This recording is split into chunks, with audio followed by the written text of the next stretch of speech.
This video presentation is about the physician assistant or PA profession, as well as the steps to becoming a PA. Physician assistants are vital members of a healthcare team.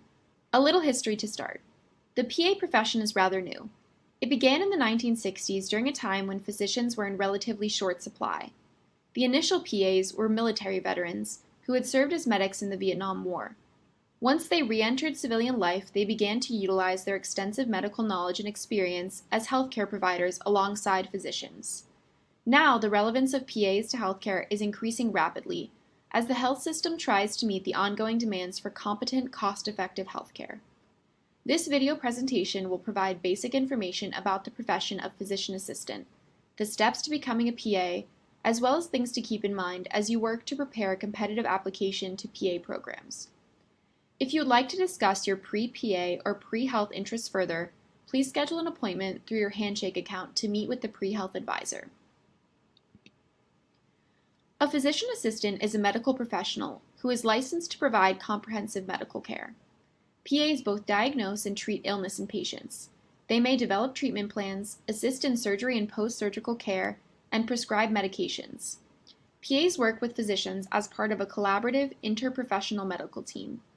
Although currently this can be somewhat dependent on the particular healthcare setting, for the most part, PAs can treat their patients with meaningful independence within the physician-PA relationship. PAs can practice in every kind of healthcare setting, every medical specialty, and every state. Here are the steps to becoming a PA. More detail on these steps will be provided in subsequent slides. During college, it is important to build a strong academic foundation, with particular attention to the required courses specified by PA programs. Moreover, each PA program will specify how many and what kinds of healthcare experiences they require. Begin to work on the clinical requirements early on during college. The number of patient contact hours can range from hundreds to thousands. Students apply to PA programs through a centralized application service called CASPA, Centralized Application Service for Physician's Assistants. Besides academic preparation and healthcare experiences, most PA programs also require a GRE, or a Graduate Record Exam score. A new exam for PA school application is on the horizon, the PA CAT. It will most likely be implemented in the next few years. The graduate degree required to work as a PA is a master's degree. In fact, one way to think about this is that PAs undertake a 2-year course of medical study to become physician assistants. Doctors take a 4-year course of medical study to become physicians, with the doctoral degree of MD or DO. During the first year, students engage in academic instruction in basic medical topics and other preclinical areas. During the second year, students are in clinical rotations in specialties like internal or family medicine, OBGYN, emergency medicine, general surgery, orthopedics, geriatrics, psychiatry, dermatology, and more. After graduation from a PA program, certification and state licensure are the 2 remaining steps to be able to practice as a PA. PA programs all require a strong undergraduate preparation, but typically do not require a particular major. Most will require courses in biology, psychology, chemistry, and statistics. Human anatomy and physiology with labs, as well as microbiology with lab, are also expected. Because the specific undergraduate requirements for PA programs can vary, it is important to check the prereqs for each program in which you are interested. The program directory on paeaonline.org is the best place to begin to explore required courses. Then go to the individual program websites for confirmation.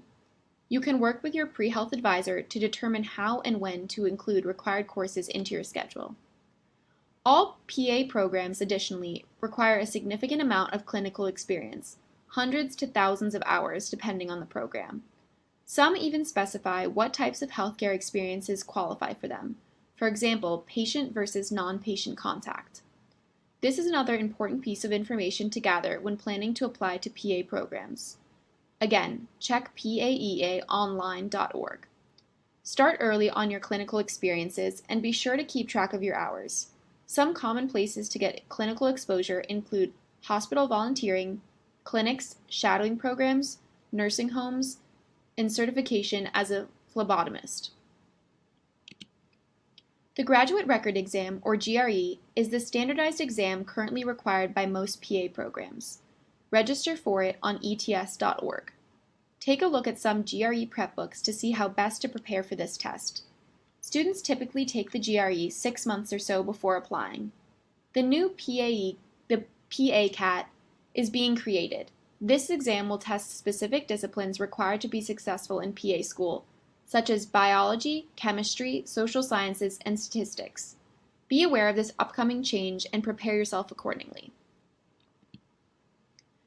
90% of PA programs utilize CASPA.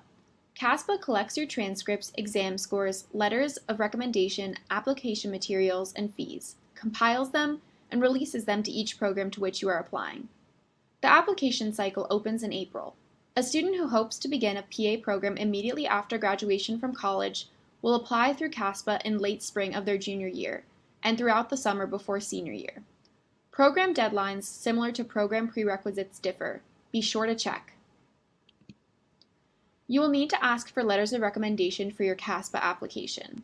Again, follow the requirements of each PA program for the types and number of recommendations you submit. Typically, programs will ask for 2 or 3 academic letters, plus at least 1 letter from a PA you observed or volunteered with. Choose recommenders who you know well, even beyond your academic skill.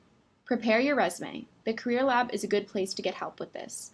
Then make an appointment to meet with your potential recommender. Ask the following question. I'm applying to physician assistant programs. Do you feel as though you know me well enough to write me a strong letter of recommendation? If the individual responds yes, thank him or her and provide your resume and emphasize the deadlines. If, however, the individual looks dubious or unsure, you can ask if he or she would like you to provide more information about your goals and background. Remember, you are looking for excellent recommendations, not neutral or negative ones. So if the individual declines, thank him or her for their time and move on gratefully to someone else who is willing to support you.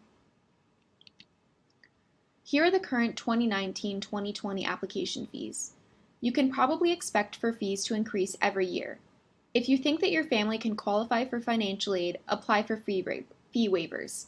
They are available each cycle when the application launches. Apply early for these. By June or early July, most have been given out. You must file an application within 14 days if awarded a fee waiver. See the website noted for more information. Additional expenses may include travel for interviews and supplemental application fees. The application process for PAs is a competitive one.